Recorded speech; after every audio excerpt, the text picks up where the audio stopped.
próximo estaremos en los primeros 9 versículos del capítulo 1 de la primera carta del apóstol Pedro. Vamos a leer primera carta del apóstol Pedro, capítulo 1, versículos 1 al 5, y he titulado este sermón, La base de nuestra esperanza. Leamos la palabra santa de Dios. Espero todos tengan sus Biblias. Si somos cristianos deberíamos tener una Biblia en nuestras manos. Si no, júntate con el que está a tu lado, pero es necesario que miremos hacia la palabra de Dios. Primera de Pedro, capítulo 1, versículo 1, a pesar de que vamos a estar enfocados en el verso 3, leamos desde el primer verso. Pedro, apóstol de Jesucristo, a los expatriados de la dispersión en el Ponto, Galacia, Capadocia, Asia y Bitinia, elegidos según la presciencia de Dios Padre en santificación del Espíritu, para obedecer y ser rociados con la sangre de Jesucristo. Gracia y paz os sean multiplicadas. Bendito el Dios y Padre de nuestro Señor Jesucristo, que según su grande misericordia nos hizo renacer para una esperanza viva por la resurrección de Jesucristo de los muertos, para una herencia incorruptible, incontaminada e inmarcesible, reservada en los cielos para vosotros, que sois guardados por el poder de Dios mediante la fe, para alcanzar la salvación que está preparada para ser manifestada en el día postrero. Amén. No hay duda de que vivimos en días malos. El mundo, con toda su cultura anti Dios, viene con toda su fuerza contra la iglesia en el mundo. De alguna manera u otra, la iglesia de Cristo está enfrentando rechazo o persecución abierta. No es un secreto que el mundo odia a la iglesia porque proclama un mensaje que va en contra de su mensaje y que ataca directamente el corazón de sus pecados. No es un secreto que el cristiano en nuestros días está atravesando por diversas pruebas de diferentes colores, de diferentes tipos. En la iglesia de Cristo no existe un grupo de los que sufren y de los que no sufren. Todos estamos sufriendo en el pueblo de Dios de una manera u otra. Absolutamente todos. Y esto es importante destacarlo porque a veces sentimos una especie de originalidad con respecto a nuestros sufrimientos. ¿A qué me refiero? Creemos que somos los únicos que estamos padeciendo. Y esto muchas veces nos lleva a pecar hacia la autocompasión o hacia llamar la atención de las personas para que sientan lástima por nosotros o para que nos aplaudan por cuánto sufrimos. Pero yo quiero decirles que todos sufrimos en el pueblo de Dios. No existe el grupo de los que sufren y de los que no sufren. Y es por eso que la pregunta que viene a nuestras mentes es: ¿cómo podemos mantenernos firmes ante tanto rechazo? ¿Cómo podemos mantenernos firmes ante tantas burlas y ante tanta maldad que existe en el mundo en el que vivimos? ¿Cómo podemos tener gozo y paz en un mundo lleno de tanta ansiedad? ¿Cómo podemos experimentar alegría y paz de corazón en medio de tantas pruebas que tenemos que vivir día tras día? Pues la respuesta del apóstol Pedro en esta primera carta es: la única manera de permanecer firmes en medio de la persecución y el rechazo, la única manera de permanecer gozosos en medio de tanta ansiedad y pruebas, es estando llenos de una esperanza viva. Pedro nos dice: la única manera de mantenerse en pie, la única manera de resistir, la única manera de perseverar es: ustedes deben estar llenos de una esperanza viva. Y es de eso que hablaremos hoy. La base de nuestra esperanza. La única manera en la que podemos mantenernos firmes ante tantos ataques, implícitos y explícitos en muchos lugares y de diversas maneras. Y cómo podemos mantenernos firmes y gozosos en medio de tantas pruebas. Y para eso quiero que estudiemos a partir de hoy el primer capítulo de la primera carta del apóstol Pedro. Así que volvamos a leer los versículos 3 al 5.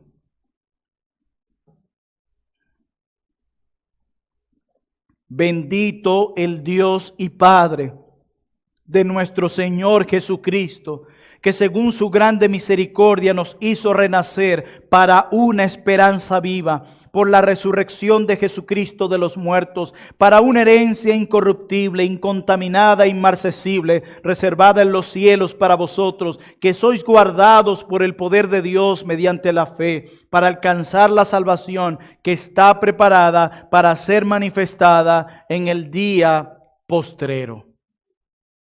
Es interesante al mirar este pasaje maravilloso, cuando ustedes lo consideran en su contexto, los primeros 12 versículos, nosotros no vemos mandamiento en estos primeros 12 versículos.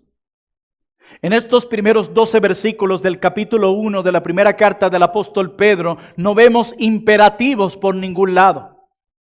No vemos directrices de algo que debemos hacer. No. Pedro, está describiendo más bien algo que ya poseemos, algo que se ha hecho en favor nuestro.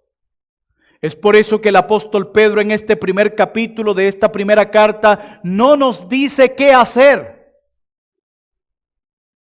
sino que nos habla de algo que debemos disfrutar. Es eso lo que hace el apóstol. Él nos dice, he aquí lo que ustedes poseen, amada iglesia. He aquí lo que ustedes deben disfrutar y contemplar, y a la luz de lo cual ustedes deben vivir. He aquí la base de su esperanza. No hay mandamientos, no hay imperativos. Es una gran invitación del apóstol a disfrutar lo que hemos recibido en Cristo. Amén. Comencemos mirando este capítulo 1, versículo 1 de manera general, antes de llegar a nuestro verso 3. Miren cómo comienza la apertura de esta carta y dice: Pedro, apóstol de Jesucristo. Es así como él se presenta, y la palabra apóstol significa mensajero o enviado. Y no sencillamente describe a alguien que es enviado, como muchos de manera muy simplista lo interpretan hoy, y por ende cualquiera puede ser llamado apóstol. No. Cuando esta palabra es analizada en todo su sentido teológico, está describiendo a aquellos que fueron llamados por Cristo, entrenados por Cristo, quienes recibieron autoridad personalmente y directa de Cristo y quienes fueron testigos de la resurrección de Cristo y quienes colocaron el fundamento de Cristo. Así que es un error cuando vemos a muchos hoy en muchas iglesias que se llaman a sí mismos apóstoles. No existen. Terminaron. Pablo dice que ya se puso el fundamento apostólico y el fundamento se coloca una sola vez. No necesitamos más apóstoles, considerando además que ninguno de estos que se llaman apóstoles hoy fueron comisionados directamente por Cristo, no fueron enseñados directamente por Cristo, no fueron testigos de la resurrección de Cristo, ni pusieron el fundamento de Cristo. Si tú estás en una iglesia donde hay apóstoles, sal de ahí. Son pseudoapóstoles, son falsos, van en contra de la Escritura, y si sigues allí te haces partícipe de ellos. Así que cuando el apóstol Pedro se llama a sí mismo como apóstol, lo que él está diciendo: yo soy uno de los 12. Lo que yo voy a decir aquí no es mi opinión. Yo estoy hablando aquí de parte de Cristo. Él me comisionó. Por lo tanto, yo vengo aquí con la autoridad de Cristo. Soy uno de los 12. Esta no es mi opinión. Y si no es mi opinión, sino la de Cristo, entonces todos ustedes deben prestar atención. Y luego añade algo más. Nos habla de su audiencia. Dice: a los expatriados de la dispersión en el Ponto, Galacia, Capadocia, Asia y Bitinia.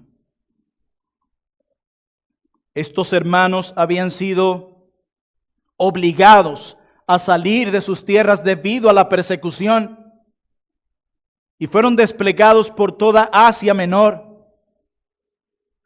Ellos estaban sufriendo y padeciendo por su asociación con Cristo, por su fidelidad y lealtad a Cristo. Y es muy importante destacar que la mayoría piensa que el apóstol Pedro, cuando escribió esta carta, se encontraba en prisión. Quien se estima, según la historia, que en el año 68 fue decapitado, le cortaron la cabeza por su fe, fue crucificado de cabeza por su fe.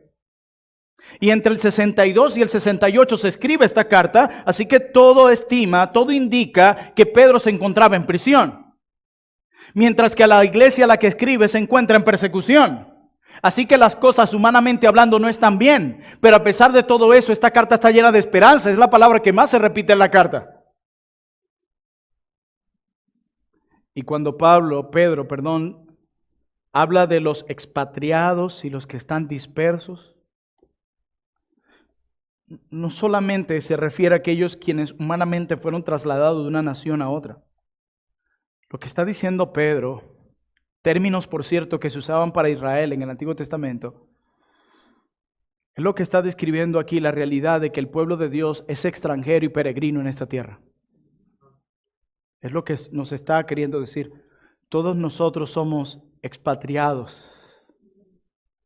En la dispersión no estamos en nuestra tierra. Aunque vivimos en el mundo, nuestra patria está en los cielos y nuestra esperanza también está allí. Somos nosotros. Pero hay algo más que añade el apóstol en el versículo 2 acerca de su audiencia y le dice, elegidos según la presencia de Dios, según el amor electivo de Dios, según el afecto de Dios, quien los eligió desde antes de la fundación del mundo, no por mérito humano, sino según su voluntad, como lo declara Efesios 1. Elegidos.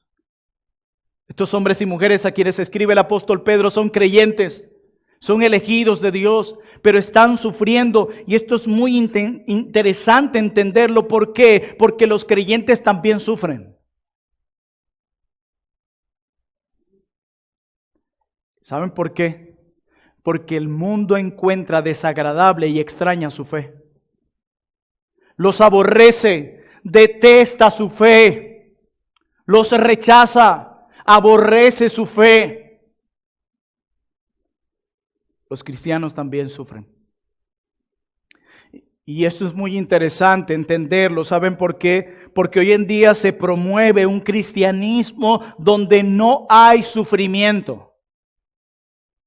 Donde ni siquiera menciones la palabra enfermedad en tu boca. Eso es horrible, ni siquiera lo digas. Declárate sano. Eso es antibíblico y va en contra de todo el desarrollo de la Biblia, desde Génesis a Apocalipsis. Ese es otro evangelio, donde se promueve que los cristianos no sufren. Y si sufren es porque no tuviste fe. Y Pablo dice que el que venga predicando otro evangelio sea maldito, sea anatema. Y muchos entran en esa lista. La iglesia, la que tenemos aquí, como la iglesia a lo largo de todos los siglos, está enfrentando persecución y pruebas. El capítulo 1, versículos 6 al 7 de esta carta lo enseña. El capítulo 3, versículo 13 al 17. El capítulo 4, versículos 12 al 19. Y el capítulo 5, versículos 8 al 9. Confirman eso, recordándonos que los cristianos también sufren. Y algunos de ellos estaban enfrentando otro tipo de pruebas. Porque como veremos, no todos estaban siendo perseguidos de la misma manera o estaban enfrentando pruebas de la misma manera. Estaban enfrentando insultos, como lo declara el capítulo 4, versículo 4 y verso 14, acusaciones de supuestos delitos, como lo declara el capítulo 2, verso 12 y capítulo 3, verso 16, en algunos casos golpizas, como lo declara el capítulo 2, versículo 20. Esto es lo que el apóstol en el verso 6 llama diversas pruebas, diversos tipos de pruebas estaban enfrentando los hermanos. Y fueron dispersos por 3 provincias de Roma en Asia Menor debido a esto. Pero también fueron perseguidos en unos lugares y en otros no. Veamos el capítulo 3, versículo 17 de esta primera carta.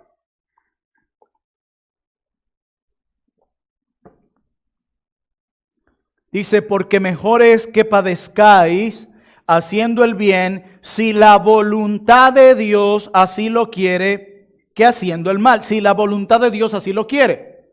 Que hay una idea que parece que unos estaban siendo perseguidos con toda su fuerza y otros no. Lo que sí está claro es que todos estaban enfrentando diversas pruebas. ¿Y con qué propósito el apóstol escribe esta carta?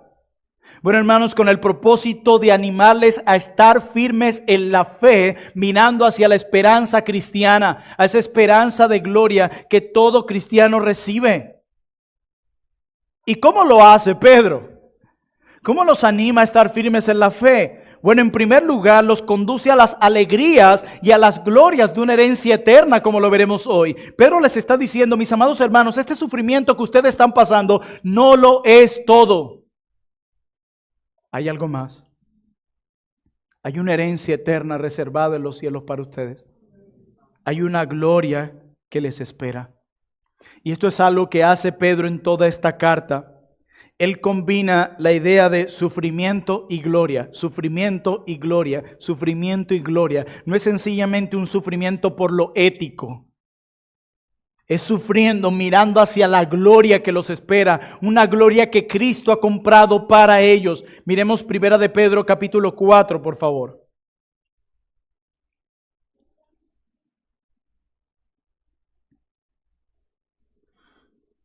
Primera de Pedro capítulo 4, versículo 11. Si alguno habla, hable conforme a las palabras de Dios. Si alguno ministra, ministre conforme al poder de Dios da, para que en todo sea Dios glorificado por Jesucristo, a quien pertenece la gloria y el imperio por los siglos de los siglos. Pero más acá, vamos a leer desde el versículo 1, dice, puesto que Cristo ha padecido por nosotros en la carne, vosotros también armaos del mismo pensamiento, pues quien ha padecido en la carne terminó con el pecado, para no vivir el tiempo que resta en la carne conforme a las concupiscencias de los hombres, sino conforme a la voluntad de Dios. Y Pedro más adelante añade que Cristo no solo sufrió, sino que experimentó la gloria. ¿Por qué hace esto Pedro? Una unión entre el sufrimiento y la gloria. Antes de la gloria de Cristo, ¿qué fue previo a eso? Previo a la gloria de Cristo, ¿qué fue? La cruz, el sufrimiento, el dolor. ¿Qué se predica hoy? Una gloria sin sufrimiento. Tú vas a ser el campeón de tu vida. Vas a hacer grandes cosas. No hay límites para tus sueños. ¿En serio? Hechos 9:16. Ve y acércate a Pablo y dile que yo lo voy a enseñar a padecer por causa de mi nombre. Cristo, cuando yo me vaya, van a venir contra ustedes y los van a matar, porque si me odiaron a mí, lo harán con ustedes. Pablo, segunda a los Corintios 1, estuvimos en azote, pasamos hambre, a punto de la muerte, para que no confiáramos en nosotros mismos. Primera de Pedro, sufrimiento. Ese mensaje de una gloria sin sufrimiento es un cristianismo falso. Eso fue lo que Satanás le ofreció a Cristo en el desierto. Una gloria sin sufrimiento. Y eso es lo que muchos pseudopastores están ofreciendo hoy a sus miembros y profetizando. Viene la gloria para ti. Vas a hacer grandes cosas increíbles. Y los otros ególatras aplauden a ese mensaje. Ninguno dice, el Señor me dice que sufrirás por causa de su nombre. Y quizás, como Pablo en 2 Timoteo capítulo 4, te dejen todo solo. Nadie dice eso. El mensaje de gloria sin sufrimiento es un mensaje diabólico. Fue el mensaje que Satanás le predicó a Jesús. Pero nosotros sabemos que no toda la vida del cristiano será sufrimiento, nos espera la gloria. Pero también el apóstol los instruye sobre la conducta cristiana en las pruebas. Miremos el capítulo 4, verso 19.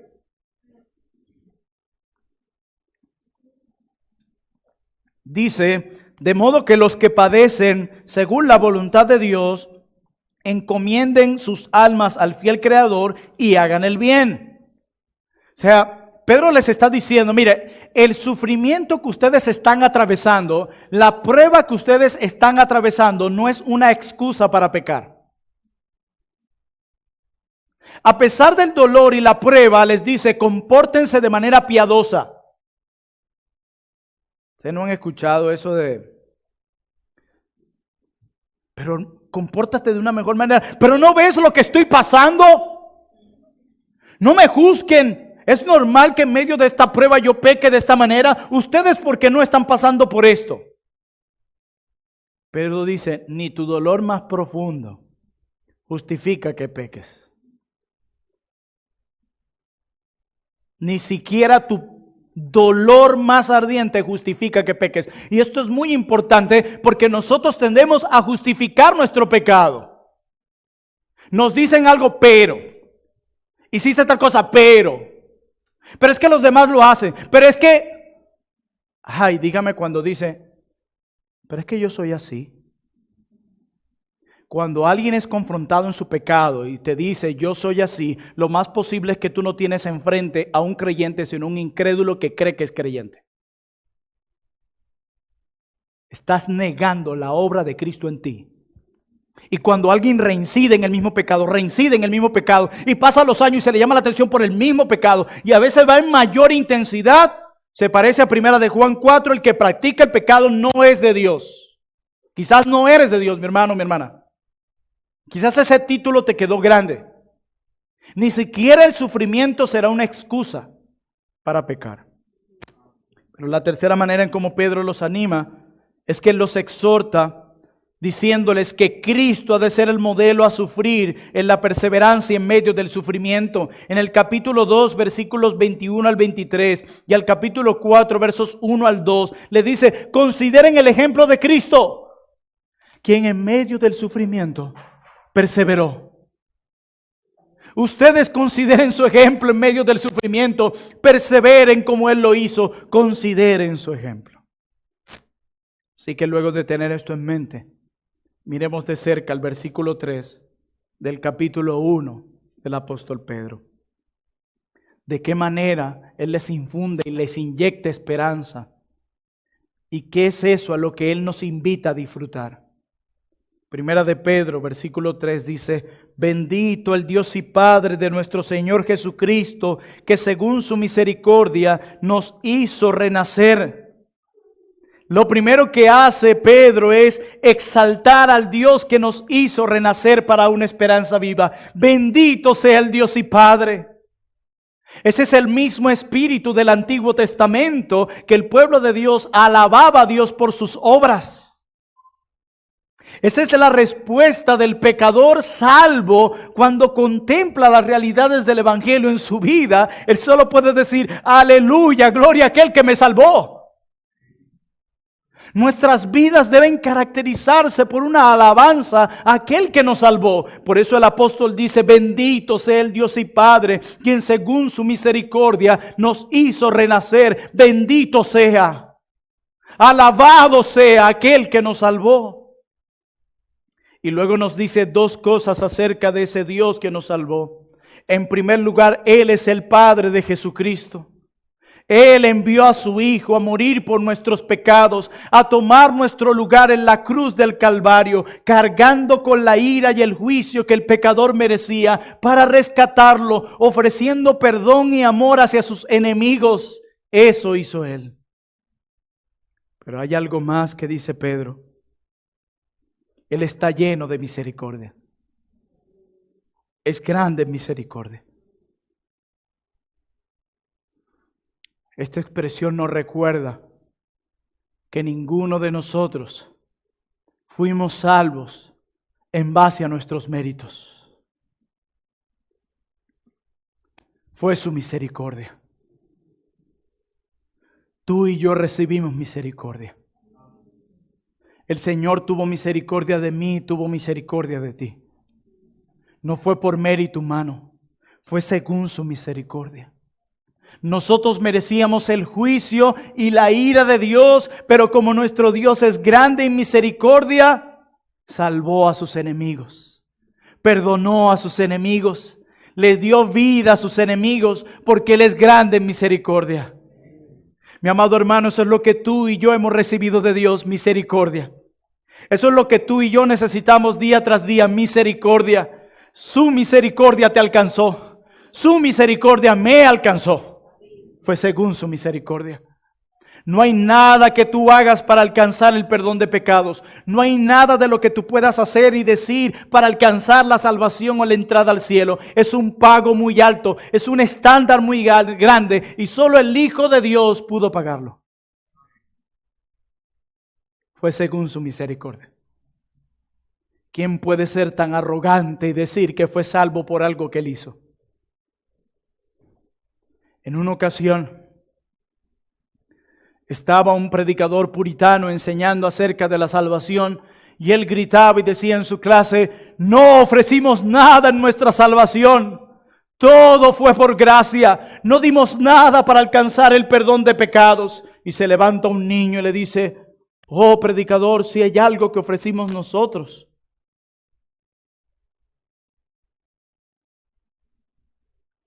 ¿Cómo es eso? Sí. Nosotros ofrecimos algo en nuestra salvación. ¿Qué fue? Nuestros pecados. Solo eso. Nuestra maldad. Nada más. Fue según su misericordia. Fue según su misericordia. Pero hay algo más. Cuando Pedro nos dice aquí: bendito el Dios y Padre de nuestro Señor Jesucristo, que según su misericordia nos hizo renacer para una esperanza viva. Nos está diciendo que nuestra esperanza proviene de otro mundo, de la patria celestial, no de aquí, de este mundo. Nuestra esperanza proviene de allá. Y Él dice: este Padre de misericordia, este Padre de Cristo, este Dios quien grande misericordia, nos hizo renacer. Está hablando de la regeneración, del nuevo nacimiento. Él nos hizo nacer de nuevo. Él, no nosotros a nosotros mismos.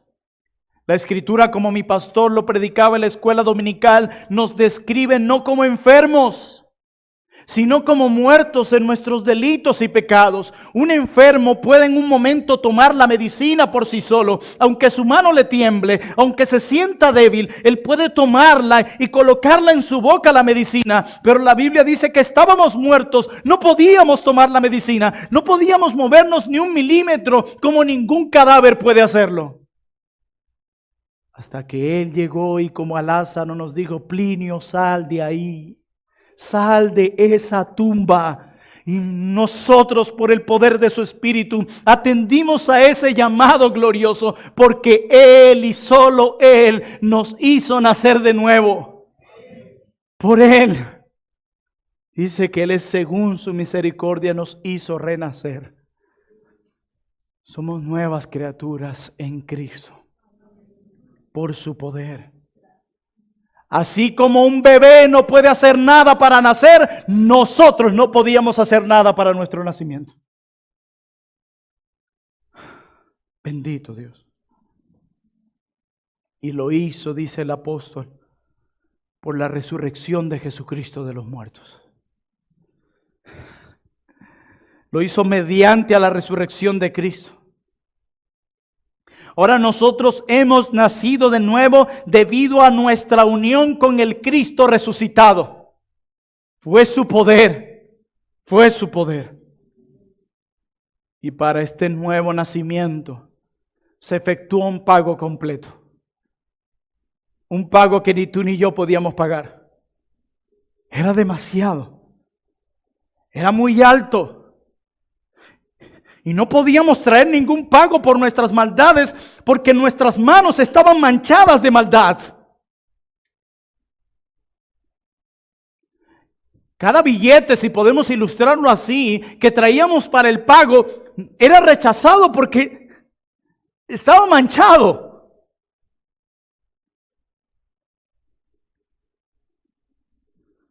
Cuando hablo de un pago muy alto que se ofreció por ti y por mí, el pago más grande del universo, Te estoy hablando desde la muerte de Cristo. Te estoy hablando desde la muerte del Hijo de Dios. Te estoy hablando de su humillación. Te estoy hablando de su sacrificio. Te estoy hablando de su sangre. Te estoy hablando de su corona de espina.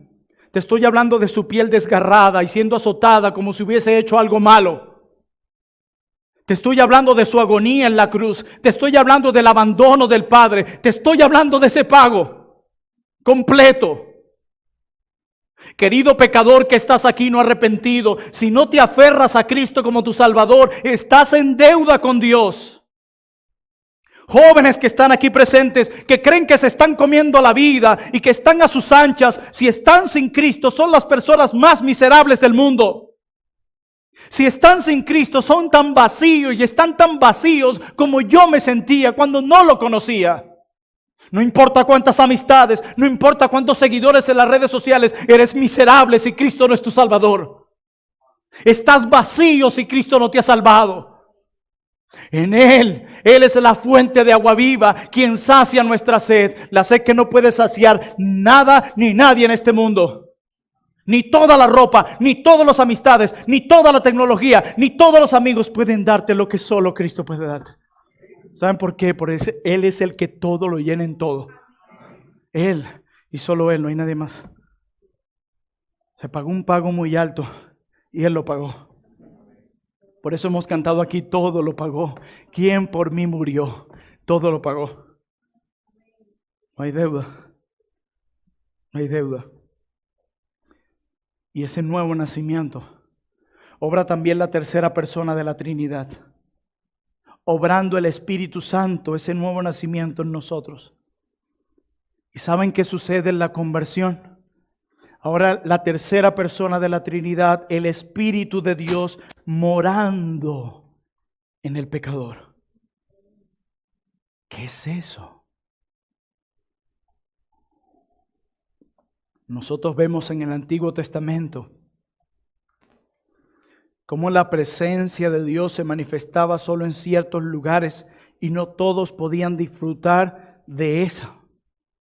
Se requería de un sacrificio y de un templo para que Dios manifestara su presencia. Pero en Cristo, ahora somos el templo de Dios y eso fue logrado por un sacrificio, el de Cristo. Es allí en la conversión donde el cielo y la tierra se unen. Es por eso que es tan glorioso estar aquí, en medio de los pequeños santuarios del Señor. Esos somos nosotros, pequeños santuarios del Señor. ¿Cómo deberíamos vivir y comportarnos aquellos que somos el santuario del Señor? Piensa en eso. Cuando el Espíritu Santo viene a morar en nosotros en el nuevo nacimiento, nos anticipó un poco de la gloria venidera. Esta morada del Espíritu en nosotros es la porción del cielo que está en nuestros corazones. El cielo en nosotros, por medio del Espíritu de Dios. ¿Habías pensado de esa manera en la morada del Espíritu en ti? No lo olvides, Él mora en ti. No de manera intermitente, Él mora en ti. El Espíritu Santo morando en nosotros nos permite degustar un poco de las glorias celestiales. Un poco, qué glorioso. Pero sigue diciendo el apóstol Pedro que nos hizo renacer según su misericordia para una esperanza viva.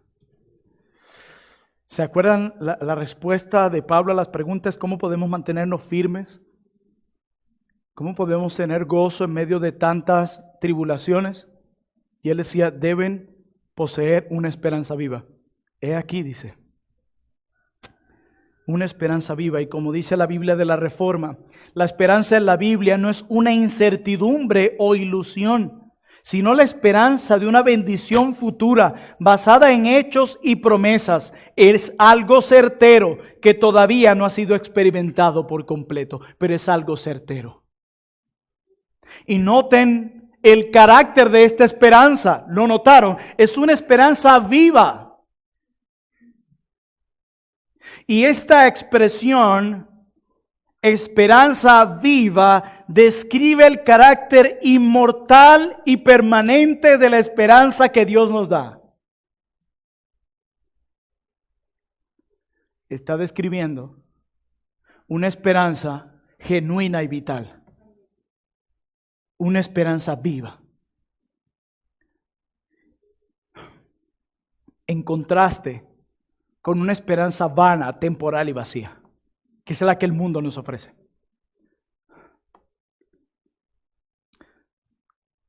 Todas las esperanzas que el mundo nos ofrece está basada en algo temporal o en una mera ilusión. Esas son las esperanzas que el mundo nos ofrece.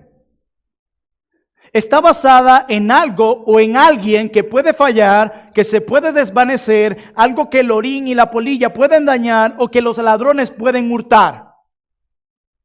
Todo lo que este mundo ofrece entra en esa categoría temporal, efímero, en una ilusión. Y esto es muy importante para nosotros que necesitamos tener una cosmovisión cristiana y seguimos aferrándonos a las propagandas de este mundo y a las esperanzas débiles y temporales que éste ofrece para alimentar en nosotros los deseos de la carne, la vanagloria de la vida. Pero esta es una esperanza viva. Choca completamente contra la esperanza que ofrece el pecado. Contra las promesas del pecado. ¿Quieres que te diga algo, mi hermano, mi amigo? El pecado nunca ha cumplido lo que promete. Siempre ha prometido una satisfacción completa y un gozo completo, pero no ha podido cumplir esa promesa. Que lo diga Salomón, no negué a mis ojos nada que desearan, pero a pesar de eso todo es vanidad. Igual de vacío me sentí.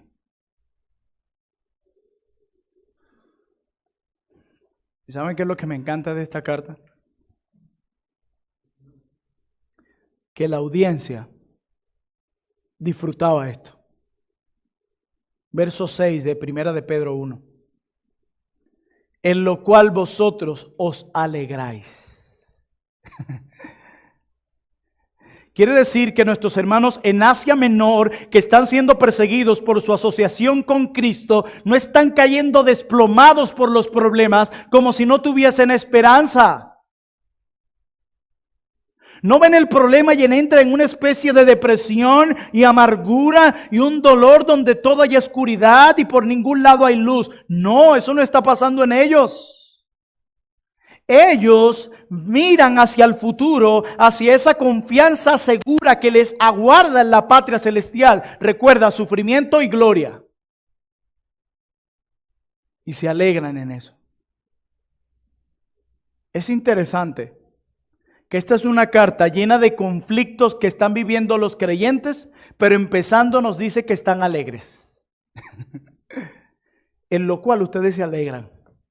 Ustedes están gozosos de tener esa esperanza, de esa herencia futura, y no están cayendo al suelo ante los problemas como quien no tiene esperanza. Ahorita que estuve en Valencia, mis hermanos de la Misión Bautista Reformada en Valencia, hablando con uno de los hermanos a cargo, él necesita un marcapaso urgente. Su corazón mientras duerme se puede detener en cualquier momento. Así le ha pasado a todos sus hermanos y él está en una situación bastante delicada. Yo le digo, hermano, tienes que averiguar ese marcapaso y avísanos cómo podemos ayudarte. Averígualo. Dice, estamos saliendo del local de la iglesia, de la misión. Dice, Plinio, yo lo voy a averiguar. Y lo estoy averiguando. Yo sé que mi corazón en cualquier momento se puede detener. Él tiene 70 años. Pero no es mejor que parta yo con Cristo. Yo lo voy a averiguar. Y mirándome a los ojos en la entrada de la casa me dice, ¿no crees que es mejor irme con Cristo? ¿No fue eso lo que dijo Pablo? Tranquilo, yo lo voy a averiguar. Pero recuerda, mejor para mí es estar con Cristo.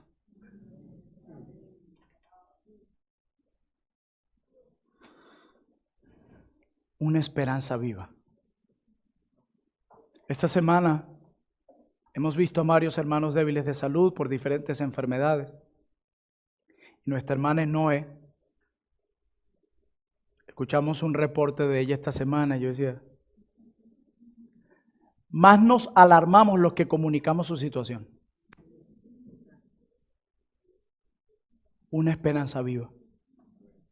El dolor no ha desaparecido, pero hay un gozo. ¿Por qué? Porque hay una esperanza viva. Así como los hermanos en Asia Menor no caían desplomados por los problemas, sino que miraban, levantaban su rostro por encima del sol y veían la gloria que les esperaba para alentar sus corazones. Así han hecho ellos. No hay nada nuevo en nosotros. Eran igual de débiles y sujetos a pasiones como nosotros. Lo que hacía la diferencia era el Dios al que servían y las promesas que poseían. Pero ¿saben qué? Esta esperanza está asegurada. ¿Saben por qué? Porque mira lo que dice Pedro. Para una esperanza viva por la resurrección de Jesucristo de los muertos. Está asegurada porque está basada en la resurrección de Cristo. En el poder de la resurrección de Cristo. Por eso es firme y está asegurada. Y el apóstol comienza a ampliar su idea sobre esta esperanza, idea que desarrolla en toda su carta, dándonos algunas características de esta herencia.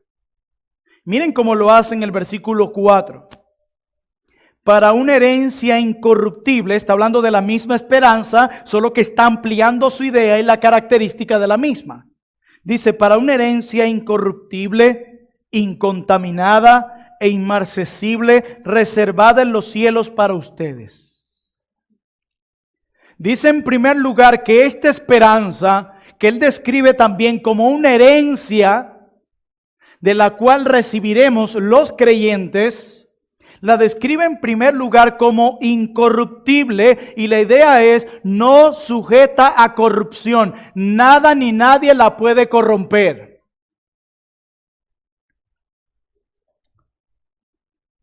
Las personas en este mundo, todas se pueden corromper.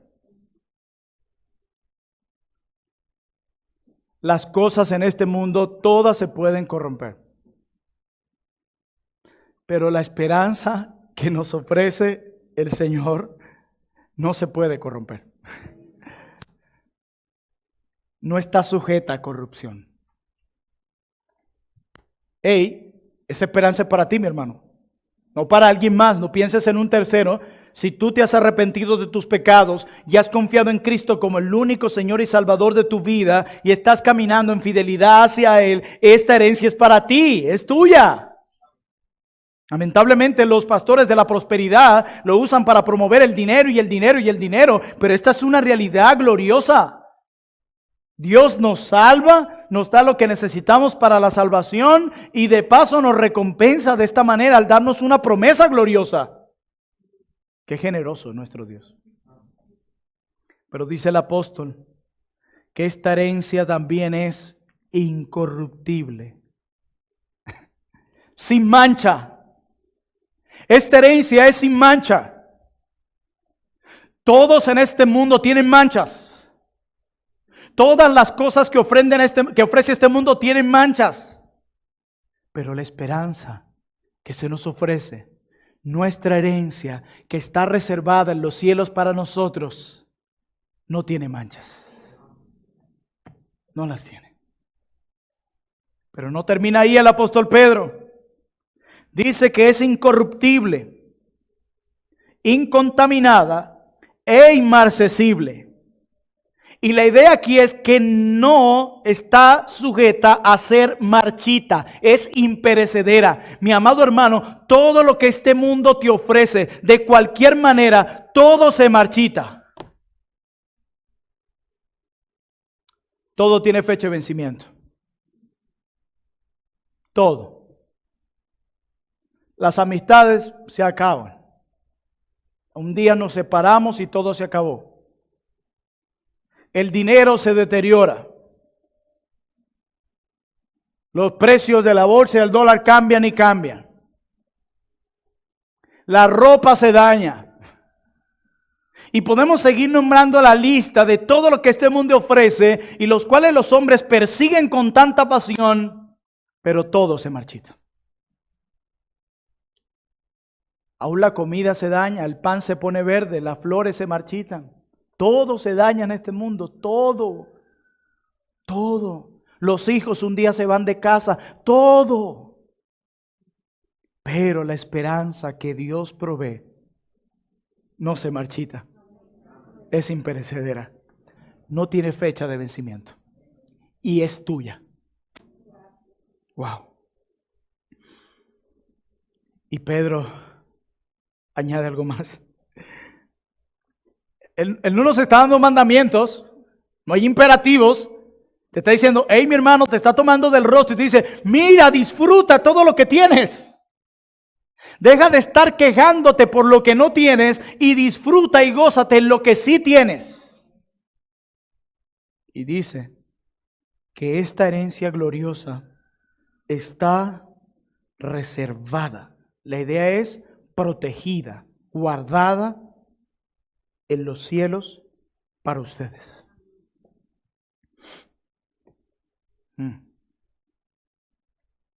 Esta herencia no es de este mundo. Está reservada y protegida en los cielos por el mejor protector.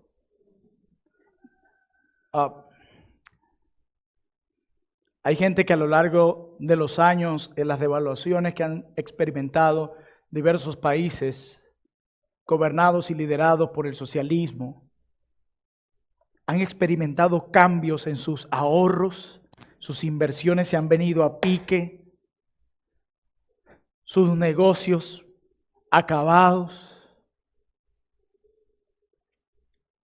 Y quien supuestamente debe protegerlo, o pensamos así, no hay nadie a quien pedir cuentas. Incluso si tú mismo lo haces, fallas en eso. Pero nuestra herencia está protegida por el mejor de los protectores, Dios. Está reservada en los cielos para nosotros, o sea, es de carácter celestial esta herencia. Y lo que les quiero decir con eso es que nada en este mundo se le parece. Piensa en lo más hermoso de este mundo. No se le compara a nuestra herencia. Tengo que hacer un paréntesis aquí. Si esta herencia es así de gloriosa, inmarcesible, incontaminada, incorruptible, y que nada se le compara, nada de lo que hay en esta tierra se le compara, porque es eterna y celestial. ¿Cómo deberíamos ver las ofertas de este mundo cuando se comparan con nuestra herencia celestial? Comenzamos a desencantarnos. O por lo menos a disfrutarlas dentro de los límites de Dios, dando gloria no a la dádiva, sino al dador. Nada en este mundo se le parece. Y yo debo ser honesto con ustedes. No soy el más experto en muchas veces poner mi esperanza plenamente en esto. Semana a semana hay luchas en mi corazón entre los ofrecimientos de este mundo, la paz que ofrece este mundo y la que Dios ha prometido para mí. Es una batalla campal. Dios está usando su palabra como un cincel también para darle a mi corazón y recordarme que tengo un regalo más glorioso en los cielos y una esperanza más gloriosa en los cielos que la que este mundo me puede ofrecer. Pero hay algo más. Hay seguridad en este texto. Recuerden, Pedro está preso, su audiencia perseguida. Verso 5, ya vamos terminando.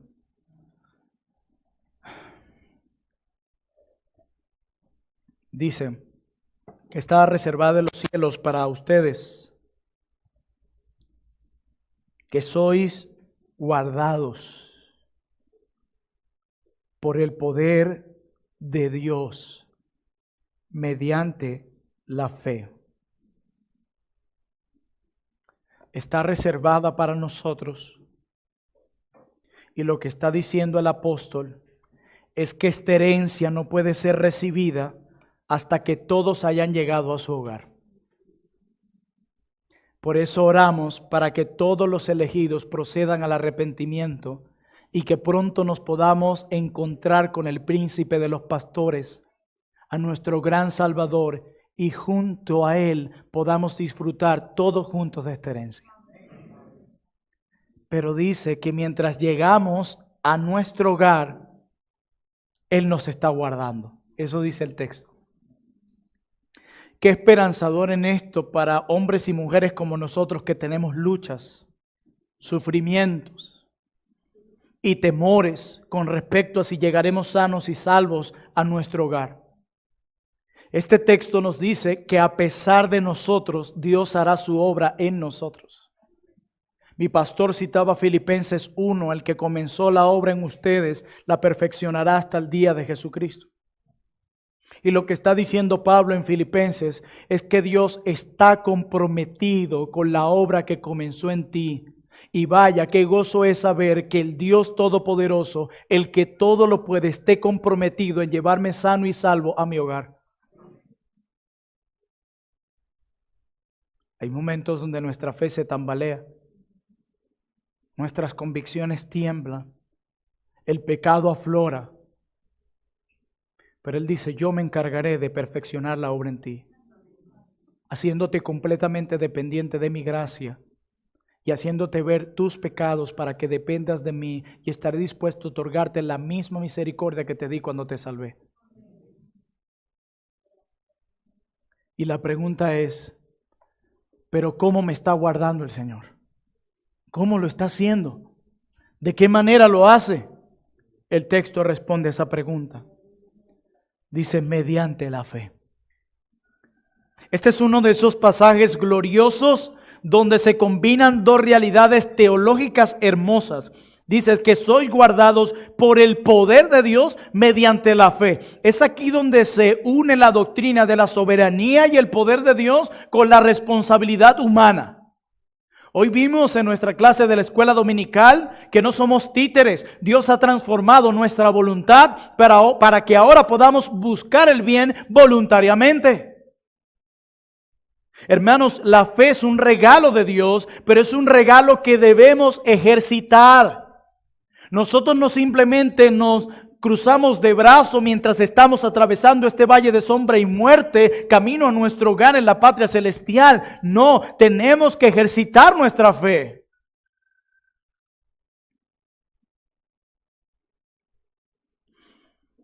Habrá luchas.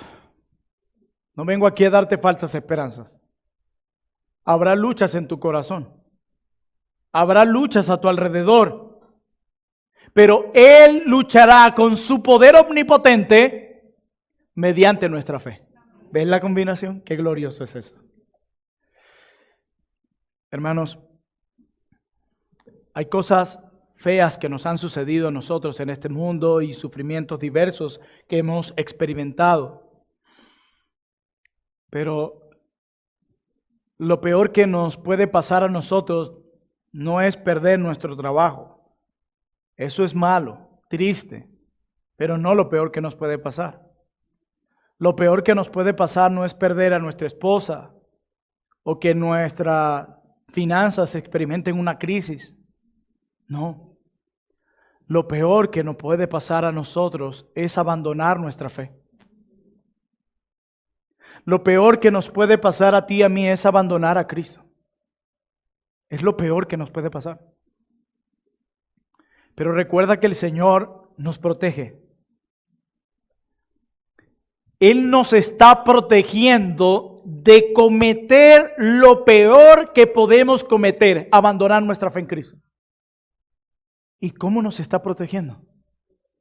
Nutriendo y fortaleciendo nuestra fe para que no abandonemos nuestra fe. Ahora bien, ¿cómo nutre nuestra fe? Él usa los medios de gracia en primer lugar, su palabra, la oración, la adoración, la comunión junto al pueblo de Dios, el ayuno, el ofrendar, son medios de gracia que Él usa para nutrir nuestra fe, pero también usa las pruebas que tú y yo estamos experimentando semana a semana para nutrir esa fe, para fortalecer esa fe, para que tú y yo no abandonemos la fe. Si esa fe está nutrida y fortalecida, no será abandonada. Y Él dice, hijo mío, yo voy a hacer todo lo que tenga que hacer para que tú no cometas el peor de las acciones. Porque cuando abandonamos nuestra fe, es cuando corremos hacia otras esperanzas. Dios, el Padre de nuestro Señor Jesucristo, quien según su misericordia nos hizo renacer para una esperanza viva, Él nos protege de lo único que podría destruirnos, nuestra incredulidad, la raíz de todos los pecados. Ojalá cuando nos acerquemos a la palabra, a la oración y a la adoración pública, y cuando estemos en medio de las pruebas, podamos estar conscientes de eso. Cuando estés leyendo un capítulo de la Escritura, Dios, tú estás usando esto para nutrir mi fe. Cuando estemos orando, Dios, tú estás haciendo esto para nutrir mi fe. Señor, hoy yo estoy junto a tu pueblo adorando y estimulándonos al amor y a las buenas obras, porque yo sé que tú estás usando esto para nutrir mi fe. Me estás protegiendo de aquello que puede destruirme, mi incredulidad. Que cuando estemos pasando por el dolor y la desesperanza, podamos recordar eso. Tú estás usando esto para nutrir mi fe. Para que no la abandone, para que no te abandone, porque es lo peor que yo podría hacer. Hermano mío, yo te ruego que estés más consciente de eso cuando estés atravesando por el dolor, cuando estés atravesando por la prueba, la desesperanza, la impaciencia, la irritabilidad. Cuando te acerques a la preciosa palabra de Dios y a los medios de gracia, cuando vienes aquí cada domingo a adorar junto a la iglesia de Cristo, que puedas decir, tú estás usando esto para nutrir mi fe. Que podemos estar más conscientes de eso, mi hermano, para que pongas tus sufrimientos en perspectiva. Para que lleves a tu mente a lugares correctos. Tú estás usando esto para nutrir mi fe. Protegiéndome de lo único que podría destruirme, mi incredulidad. Bendito Dios.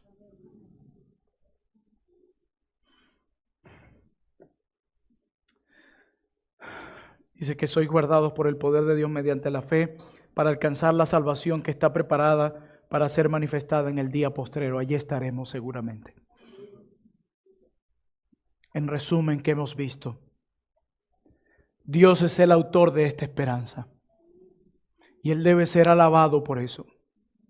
Nosotros somos los receptores de su misericordia y solo Él nos pudo haber hecho nacer de nuevo. Él nos protege mientras atravesamos por este abismo y lo hace por medio de la fe. Y el fin es la gloria y el momento es el día postrero. Eso hace nuestro Dios. Y como Pedro, mi hermano, te digo, disfruta eso que ya posees. Es tuyo.